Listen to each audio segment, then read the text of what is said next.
Alright, it's a little rascal. Yeah, these guys are starting to get to be poult size here.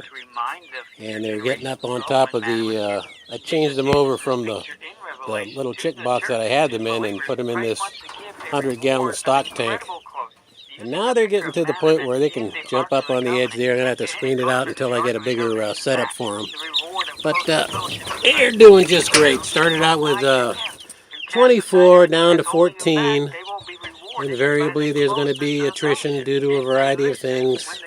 Sickness, you know, them sitting on the weak ones. It's that herd mentality where they isolate and pick on the smaller weak ones. And so we're down to 14, and I believe I believe I've got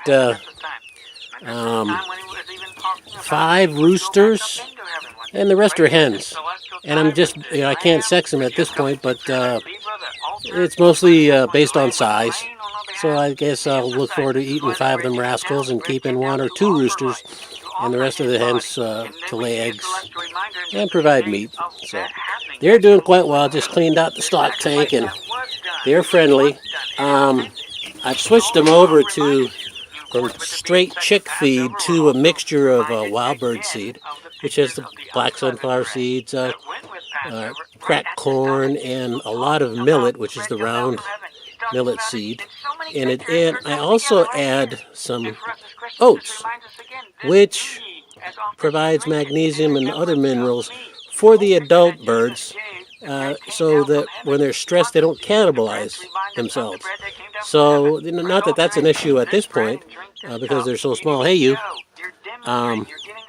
is that's just something they get used to.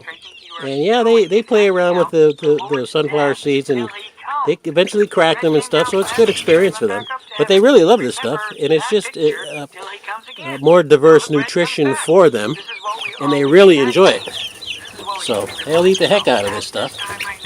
And of course they love their daddy too, since they didn't have, I raised them from chicks, and I'm their parent. But you know what? Happy and healthy chicks make happy and healthy birds, and they taste better and lay better eggs. So anyways, all right, I'm going to go ahead and get them set up and get them watered and fed.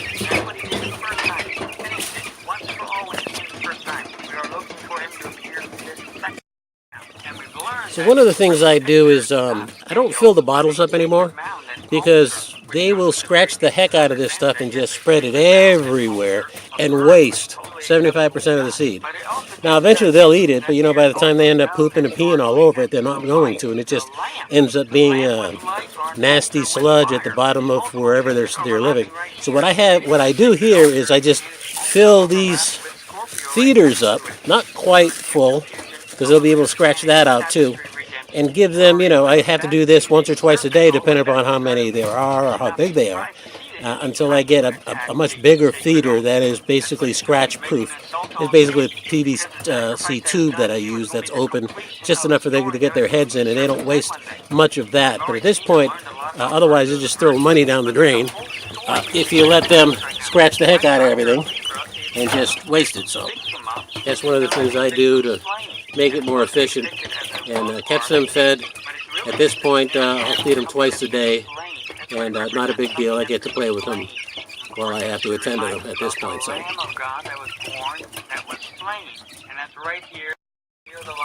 And of course, I just use a standard cheap water feeder, and they invariably will get wood chips and flakes up in there, so I have to finger it out and clear it, you know, once or twice a day. But they'll drink that whole quart before the end of the day, no problem. So yeah, they're probably several days or a week away from me putting them in a dog cage, a chain link dog cage that I use chicken wire across the bottom, where they can get, it's probably 6x6 or 4x6. It'll give them much more room to move around, and I'll do a video of that as well. And I'll probably set up some roosting bars in there, because right now I just use this old Alice Pack backpack frame, where they can get in the habit of getting off the ground and getting that, nurturing that survival instinct to get off the ground and get to a higher place in the evening times when they're nesting, to keep out of the way of predators and stuff. So instead of throwing it out, it came in handy. Right after he was born, one who was born the seed of a woman. Right after he was born, it was declared that he was going to be as light to lighten the Gentiles.